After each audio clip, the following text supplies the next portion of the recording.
What's going on, everybody? King of Dragons 5000 here, coming at you with another figure review. Today we'll be having a look at the Bandai of America's Power Rangers Legacy Collection. We're looking at the Yellow Ranger from the new Power Rangers movie. Here we do have her in the packaging. You can see she does come with a Build-A-Figure piece for the Megazord. Exclusive only at Toys R Us. So if you're looking for these guys, you're going to have to look for them at Toys R Us. We do have a nice image of the Yellow Ranger right here on the side. You can see there's a little warping in the packaging from the plastic on the back, but it's no big deal. On the back we do have no bio, just an image of the completed Megazord, as well as the other figures of this line, which include the Red Ranger, the Pink Ranger, the Blue Ranger, of course the Yellow Ranger, the Black Ranger, and Alpha 5. So cannot wait to get this girl out of the packaging. So what we're going to do now is take a little break, get her opened up, and then we'll go on to the rest of her review. So sit tight, everyone. And here we have Yellow Ranger posed and out of the packaging. Before we get on to her, let's actually show off her one and only accessory. It is the right arm of the Megazord. Again, the more I get these pieces in hand, the more I'm less excited about it. And like I said, I'll explain that more when we actually get it put together, moving that off to the side. Here we do have Trini, who is the main attraction. You really don't want the Megazord arm. I will say, like with Pink Ranger, I think the females are better figures, but they do present their own problems, just like the male figures. I do think that the female figures are a little bit on the thin side, and if you don't know what I mean by that, let's actually bring out the Black Ranger here really fast. You can see the size difference between them. Black Ranger looks like a bodybuilder. Yellow Ranger looks like a schoolgirl. A really thin schoolgirl versus a bodybuilder. I don't think the contrast is going to be this drastic in the movie, but it is worth noting that the contrast is there. Now, let's actually have a look at her detail, because like with all the Rangers, I feel like I'm beating a dead horse with this, but she does lack paint. As with all the other Rangers, they are missing the silver paint that should be at their calves right here. I don't know why they decide to omit that, but that is something to note. And the silver that is there, it is relatively clean, and I don't know if that's battle damage or not, but it kind of looks cool. I don't think I noticed that on the other Rangers, but if I overlook that detail, that is kind of interesting.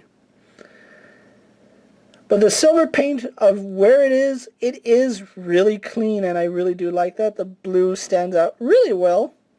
Kind of wish I put a little more detail in the blue.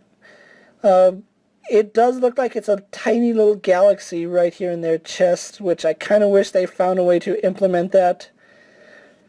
But that's neither here nor there. Like I said, with Pink Ranger, details are there, but lacking a lot of paint to bring out those details. And there should actually be silver paint right here on her neck. You can see where those creases on the armor are. It should be silver, but they didn't put it there, so that's a little unfortunate. And looking at her mask, it is really well done, and kind of wish that it had just a tiny bit more paint, because the details are all there. They just get lost in all the yellow. And again, the sculpt does not continue here, so that's a bit of a bummer, and it's the same thing in the front. And just like with all the other Rangers, with the exception of Red Ranger, she comes with no other accessory, which is unfortunate, because they look really nice. I kind of wish that we got power swords or just something to give them. But as it stands, posing them is a lot of fun, and on this leg it is fairly loose. About as loose as Pink Ranger, so I'm worried that over time this is going to get even more loose. So there is that fear, and again, I think this is a universal issue, because Pink Ranger had this problem with the loose torso, and Yellow Ranger also has it, so If it's a problem with the mold, it might be prominent on all figures. If not, then it's just my figures, and I got a bit of a bad hand with that. Something to note that I didn't catch with Pink Ranger is that they're missing blue paint on them, actually. And let's actually bring in Black Ranger so you can see what I mean. I think it's the way the armor is designed that the blue paint isn't present on them, but I'm fairly certain there should be like blue streaks on them as well. I could be mistaken. I have to go back and look at the stills. But, you know, it is what it is, so, you know, it's neither here nor there anymore. It still doesn't take away from the figure. Those blue lines would have at least helped break it up a little more. But going on to her articulation, it is the same as Pink Ranger, and actually both knees are giving out on me now. So that is unfortunate. Head does move side to side. We do have a hinge in the neck which gives her up and down movement. It can look up really well and down really well. Again, we do get that side to side movement. Arms on a ball joint go out to about that far. Do a full 360. She spins at the bicep, which is a really nice joint that only the females seem to have. She has a single jointed elbow. And just like with all the other Rangers, she does have a ball hinge, which gives her a up and down hinge, or you can turn that joint and give her a back and forth joint. So that's really nice that we see that on a domestic figure. We normally don't see that. We only see it on import figures. She does have an ab crunch, which doesn't grant you the best movement. We do get forward a little. We do get back more than forward. She swivels at the waist. Again, maybe a diaphragm joint right here would have been better for all the Rangers. Not just the females, but the male Rangers could have also benefited from a diaphragm joint. Legs go forward and back to about that far. Can't go any further because of the sculpt. She has a thigh swivel, and that's actually a really... There we go. She does have a thigh swivel, so we do get that. Double jointed in the knees. Has a hinge in the ankle as well as some side-to-side movement, so really good movement there.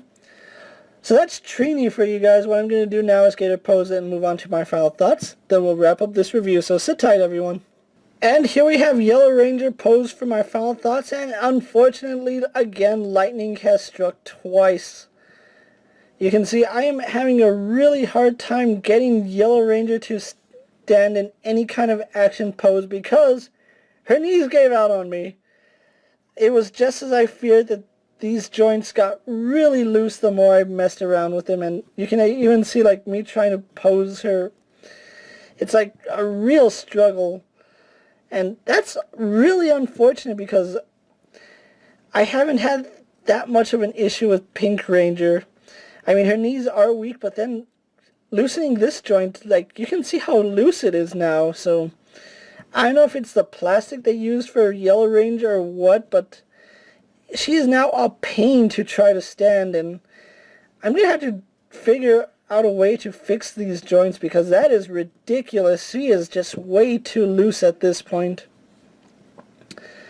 Again, the Legacy Rangers are exclusive to Toys R Us, so if you are going to be picking up the movie figures, I really do recommend you check out your local Toys R Us. And I don't know, maybe the female figures do have flaws in them, and the more I mess around with them, maybe that is something to take note when you're picking these guys up, and it's really nothing you can tell until you actually have them in hand.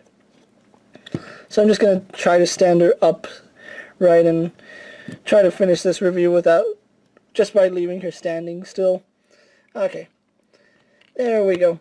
Now, as I said, if you're going to pick one or two up, they probably aren't going to look that nice together, but if you are collecting the entire collection, they do look really nice together. Let me try to find all the ones I've already had a look at. You can see, the more you have, it is one of those instances where the more you have, the better these figures look as a whole. And you can see that they really do look really nice together, and I think that's what they were going for. Like, the whole is better, the sum is better than the parts to it. At least that's the way it really does look with the Legacy Collection. We just need to have a look at Black Ranger, and he is coming soon. With that being said, guys, I'm King of Dragons 5000 saying I do recommend the Legacy Collection Rangers if you're collecting the entire line. If not, they are a pass. And the female figures, be aware that you may have issues with them. I can't say here or there. But thank you for watching, guys. Go ahead and like this video. Leave your comments. Tell me what you think of Yellow Ranger. Do you think she's a pass? Do you think she's the worst of the figures? Because honestly, from a quality control standpoint, yes, she is the worst. But if there's a figure you guys would like to see me review, go ahead and let me know down in the comments, and I'll do my best to fit it in my collection, if it fits. And as always, check out all my other reviews. All my other Legacy Rangers are also up, so be on the lookout for those. And until next time, guys, I'll see you later. Take care, everyone. My dream